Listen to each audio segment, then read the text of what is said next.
honorable sons and daughters of this ancient soil, elders of the land, custodians of our memory, officers of this great nation, Pan-African comrades, and to the spirits of our martyred revolutionaries who walk among us today, receive my respect.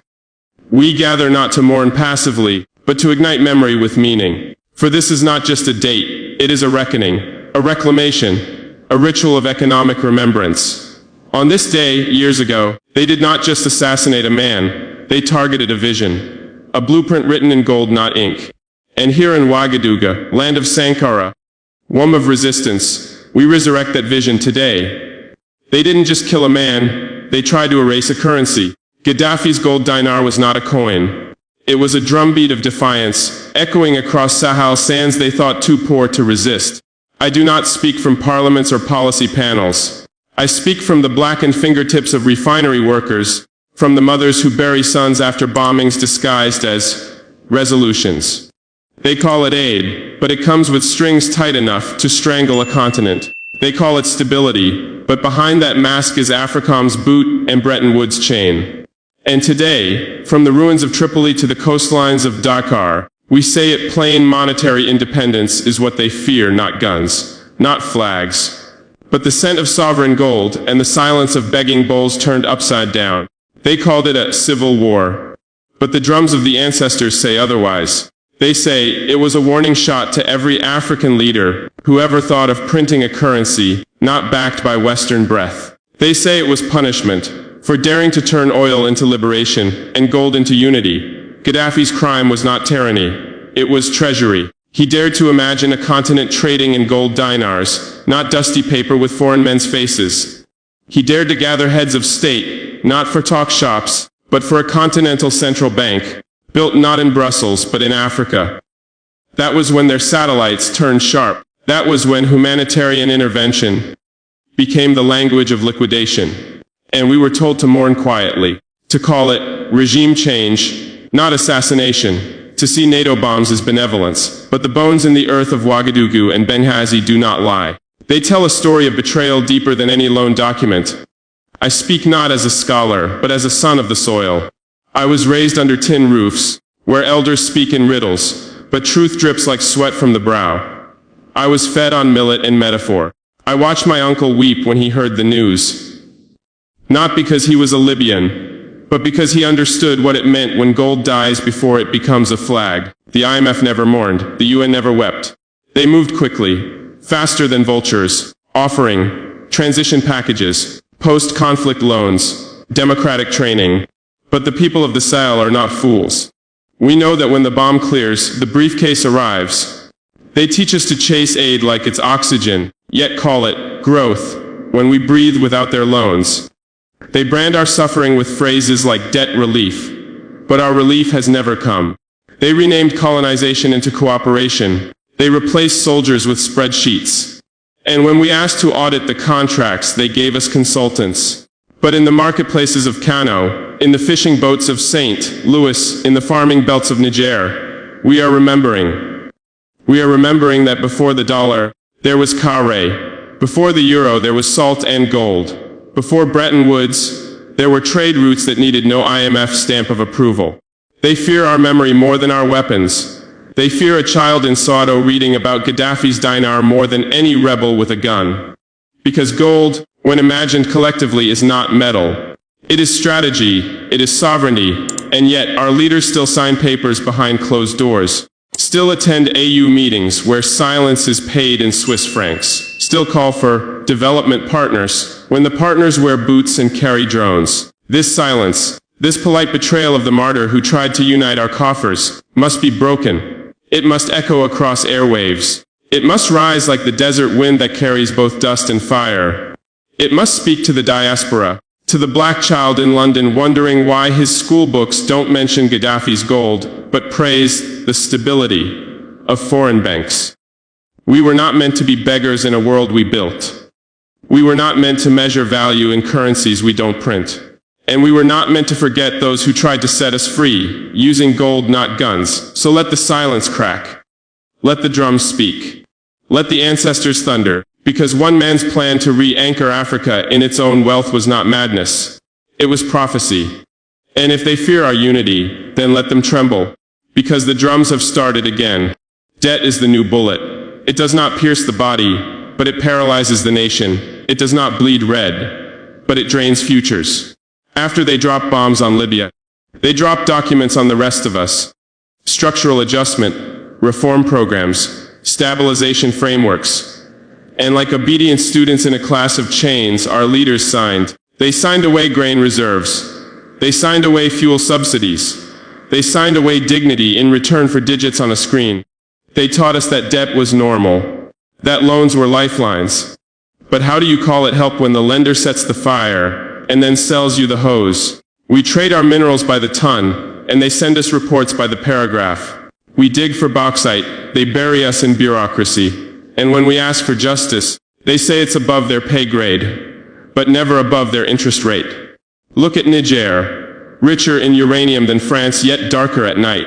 Look at Angola, an oil giant shackled in debt to invisible creditors.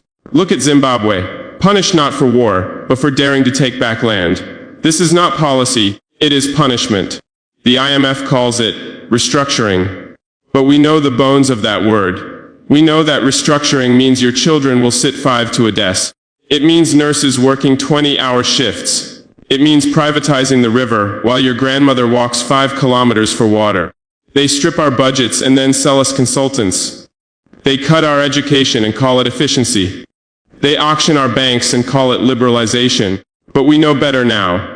We know that every austerity measure is an act of war with a necktie. And yet, they smile. They wear the mask of benevolence, hosting Africa Rising summits while keeping their boots on our budgets. They fund think tanks in Johannesburg and Nairobi to preach prosperity while the streets choke on poverty.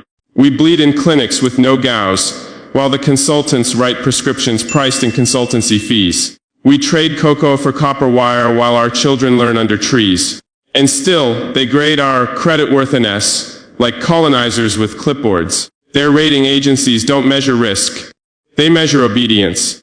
They want us to trade their USD in cash, while they wire their futures through invisible crypto rails. They know the future is digital. That value now moves in packets, not pallets. Yet we are kept in paper, chained to printing presses we don't own. They mint the coin, but we bear the consequences. But we have begun to awaken. In Lagos, fintech rebels are coding alternatives to their banking strongholds. In Kigali, blockchain mines are building ledgers they cannot erase. In Nairobi, farmers use mobile wallets to escape the grip of middlemen. We are forging sovereignty in gigabytes, not just slogans. Still, we must be honest. The debt trap is not just economics. It is spiritual. They want us to believe we are incapable without them.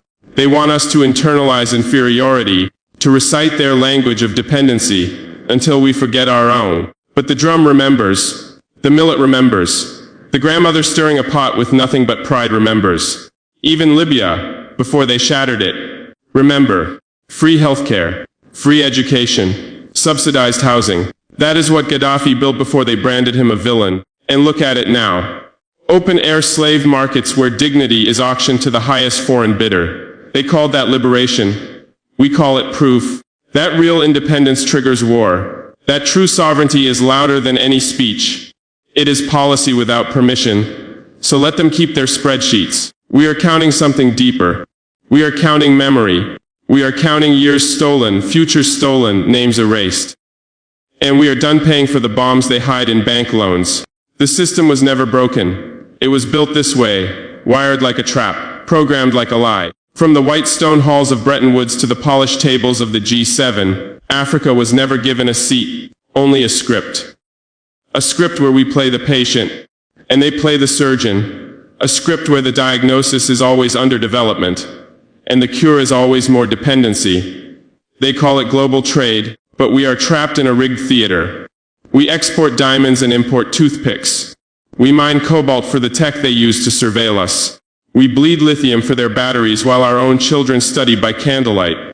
They call it the global market. We call it global markup. We dig the gold. They wear it. We grow the cocoa. They price it.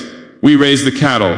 They own the patents on the seeds that feed it. And when we ask for fairness, they send advisors. When we ask for reparations, they host conferences. When we demand sovereignty, they remind us of international norms. Gaddafi saw it. He saw through the choreography of lies. The way development was code for surveillance, and stability was code for submission. He watched as Africa was forced to trade in currencies it did not print. He saw the way our budgets were forecasted in foreign languages. And he dared to rewrite the scene. He imagined a continental currency, backed by gold, not promises. A central bank in Africa, not Europe. A trade zone where Africa traded with Africa, where no foreign flag flew over a single invoice. That dream was not madness, it was disruption. So they branded him a threat. They said he was unstable. They said he was dangerous. But what's more dangerous than an African nation that no longer needs permission? They don't fear guns. They sell those. They fear software. They fear servers. They fear an African fintech movement that cannot be traced or taxed. They fear digital emancipation because it cannot be embargoed. They write laws in Geneva that govern our wombs in Accra. Ghost signatures shaping futures without a fingerprint from our people. They draft environmental treaties that protect their air while choking our agriculture. They flood our markets with second-hand goods, then wonder why our industries collapse. These are not accidents, they are algorithms. A World Bank loan comes with a kill switch. An IMF reform comes with a clause buried 6 paragraphs deep, written in legal English no farmer could read. And when we default, because default is designed, they come for the ports, for the power grids, for the pension funds.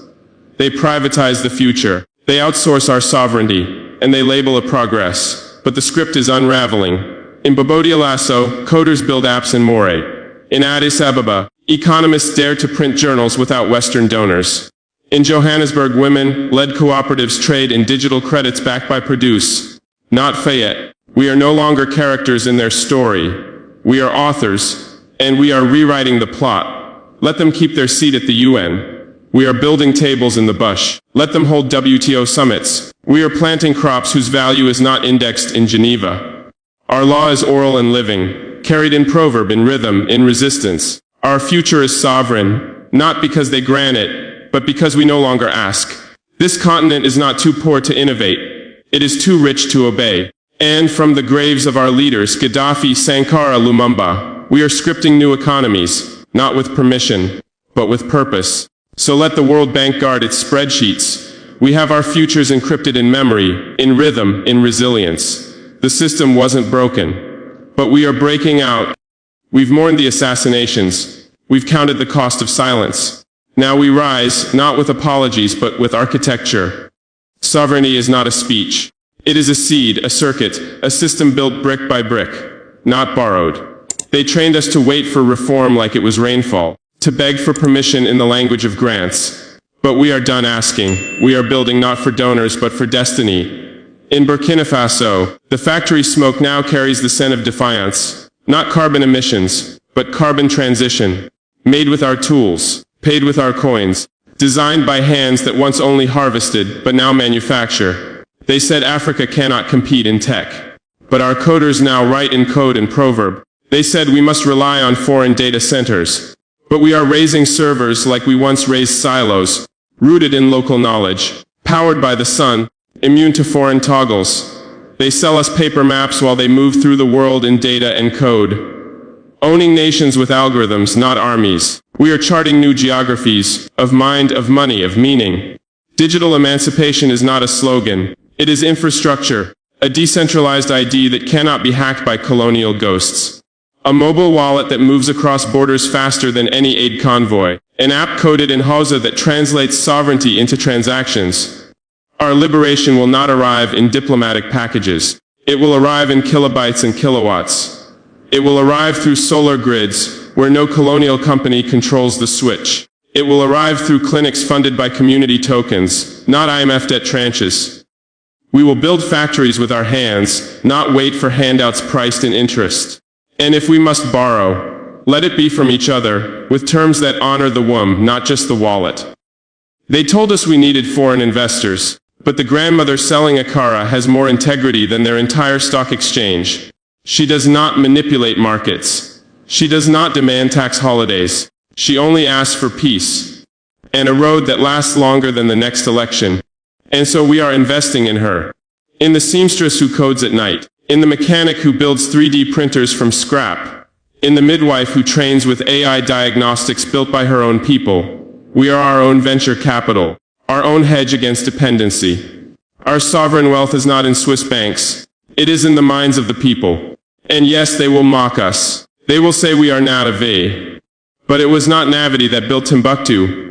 It was not luck that mapped the stars in Dogon skies. It was not charity that created the Ashanti gold economy. We've done this before. Without colonial guidance. Without Bretton Woods. So now, we grow our food without Monsanto. We build our fintech without Silicon Valley.